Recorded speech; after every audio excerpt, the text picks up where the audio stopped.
कि परमेश्वर आपसे क्या चाहता है? कितने जानना चाहते हैं? और जब इस चीज को जान जाएंगे और जब इस चीज को करेंगे तो देख लेना परमेश्वर आपको चंगा करेगा और आपके साथ साथ रहेगा। पहली चीज मैं आपका समय व्यर्थ नहीं जाने दूंगा, जल्दी जल्दी बताऊंगा। पहला चीज उत्पत्ति की किताब और 3 का 9 पद पढ़िए। धन्यवाद ईश्वर। तब यहोवा परमेश्वर ने पुकारकर आदम से पूछा, तू कहाँ है? उसने कहा, मैं तेरा शब्द बारी में सुनकर डर गया, क्योंकि मैं नंगा था इसलिए छिप गया। उसने कहा, किसने तुझे बताया कि तू नंगा है? जिस वृक्ष का फल खाने को मैंने तुझे मना किया था, क्या तूने?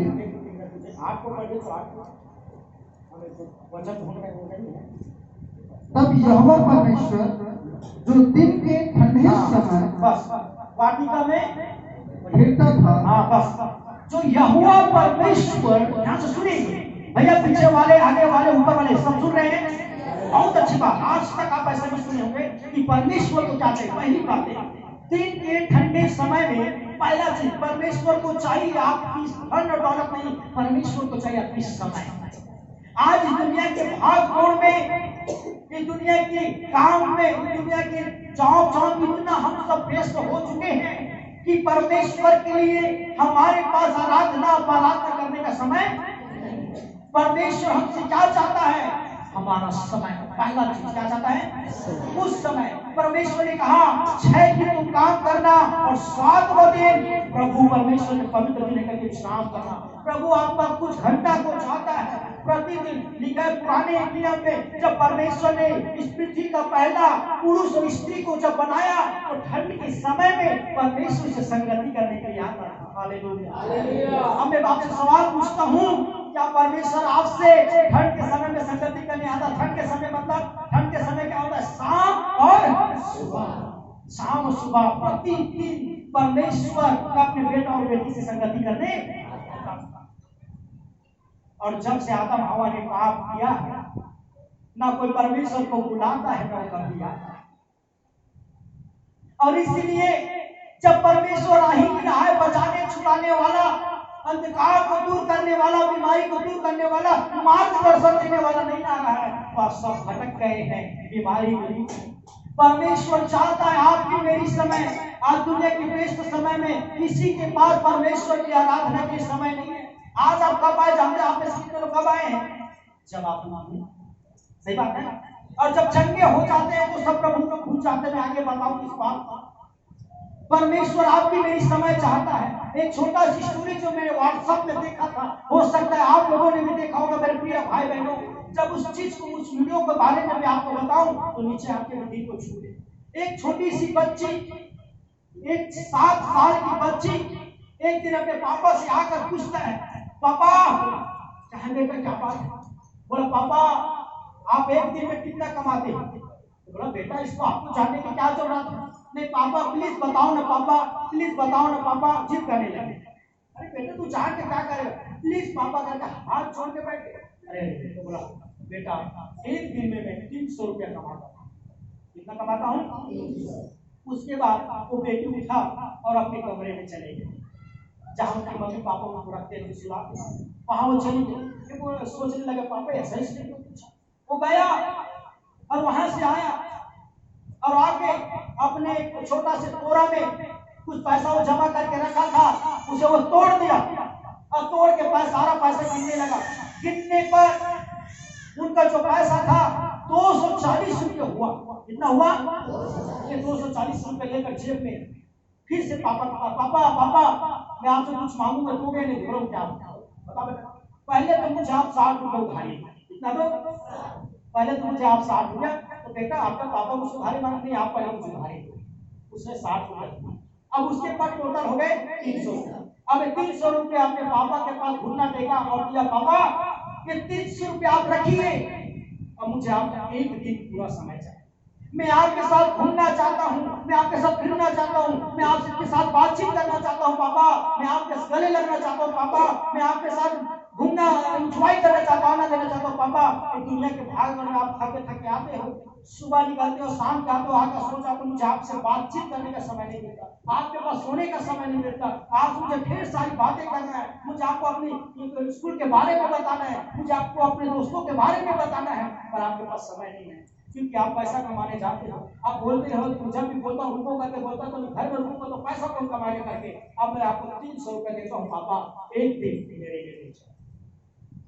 पापा की आंखों में आंसू आ, मैं अपने बच्चों के लिए सब कुछ ला दिया, कार, बंगला, टीवी, सब चीज, पर मैं अपने बच्चों को अपना समय। हालेलुया। आज हम परमेश्वर के पास जब भी जरूरत होता है तब आते हैं, कभी दिल के साथ काम छोड़कर प्रभु के पास में उस समय परमेश्वर अपने स्वर्ग को छोड़कर ठंड के समय आता, हवस मिलने आता। आज क्यों नहीं आता? क्योंकि आज भी बुलाता नहीं तो कैसे आए? वो परमेश्वर देखता है मेरा बेटा बेटी के पास मेरे पास समय नहीं। आज प्रभु ने बुद्धि से भर दिया है तो पढ़ने का समय है, खेलने का समय है, नौकरी करने का समय है, बिजनेस करने का समय है, सिनेमा देखने का समय है, कुछ उड़ाने का समय है, फिर बब्बा करने का समय है। हाँ लगता है पूरा जरूर लगेगा, घंटों भर व्हाट्सएप, फेसबुक, यूट्यूब और क्या क्या ट्यूब चलाने का समय है, क्रिकेट देखने की समय है, क्रिकेट खेलने की समय है। और प्रभु के पास आधा घंटा बैठकर प्रार्थना करने, बातचीत करने का समय, आराधना करने का समय, चर्च आने का समय, और बोलते प्रभु मेरे साथ ऐसा कि दुनिया में कोई परमेश्वर ही नहीं, इससे मेरे साथ ये दुख हो रहा है, इससे मैं बीमारी से मर रहा हूँ। और आप भूल गए कि आप परमेश्वर ने आपको बनाया है और परमेश्वर आप भी कुछ नहीं चाहता कि हो आप भी दुनिया के भाग दौड़ में उस समय उनके साथ बैठकर प्रार्थना करें, उनकी वचन को सुने, क्योंकि लिखा है परमेश्वर के पास बैठने से बहुत से ज्ञान मिलता है। हालेलुया। विकास मिलता है और सारी समस्या के निवारण परमेश्वर के पास है। आप दुनिया में जाकर कहावत छुछत करे में बगल में छुरा दुनिया में ढिढोरा, उल्टा थोड़े बोलती, सही है ना? बगल में छुरा दुनिया में गलत हो गया क्या? कोई बताओ सही क्या? हाँ बगल में छोरा हो, शहर में भीड़ हो रही है, सही है। मैं छुरा बोलती तो छोरा क्या, बगल में छोरा शहर में समस्या आपके पास है और ढूंढ कहाँ रहे हो?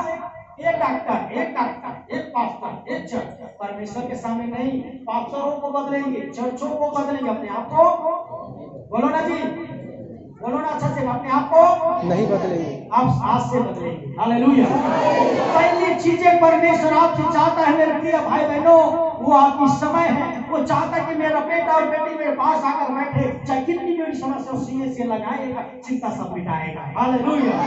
हम बोले ना कि सीने से लगाएगा, चिंता सब मिटाएगा।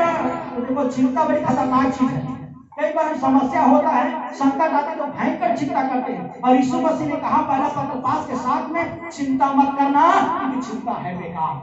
चिंता और चिंता में ज्यादा अंतर नहीं होती मेरे प्रिय भाई।